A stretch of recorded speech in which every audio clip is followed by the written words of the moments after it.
บาทนี่อะไรเด็กบาทนี่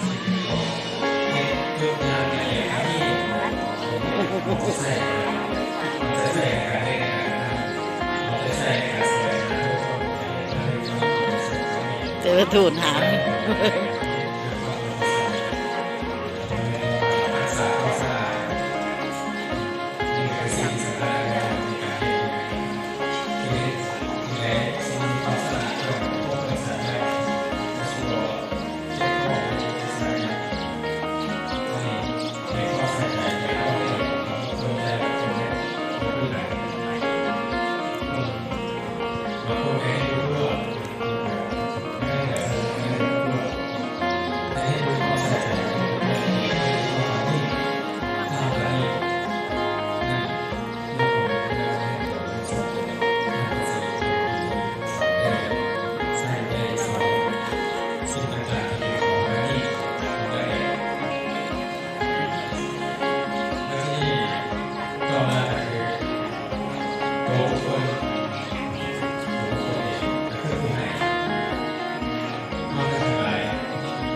การที่ได้อาหารทานไปเรื่อยๆมีประเสริฐยิ่งต้องมีขามาด้วย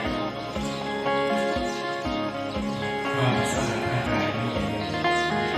ผู้ใช้กายสามใช้กายสามสี่ห้าเข้าไปสู่ตัวเราใช้กายสามใช้ตัวเราเล่นมีเจตนาในการเล่น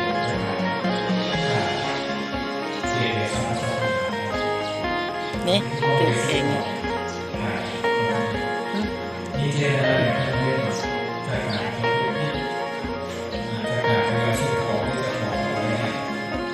มาจะเริ่มต้นกูแล้วประการที่สามพิจารณาของเจ้าเวทการเพื่อที่ในการทำงานความรู้สึกความสะอาดของการประการที่สามนอกจากนั้นความบริสุทธิ์ในวาจาต้องให้ความต้องให้ความบริสุทธิ์เพื่อความดี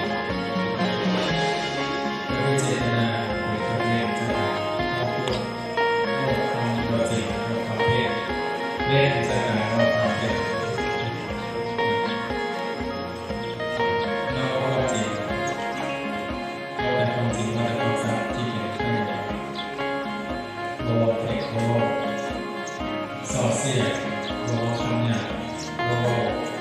คำเพื่อเจอโลมีสาระแก่สารออกมาเลยให้เอาประโยชน์อะไรชงให้ลูกเบิ่งกันเด้อ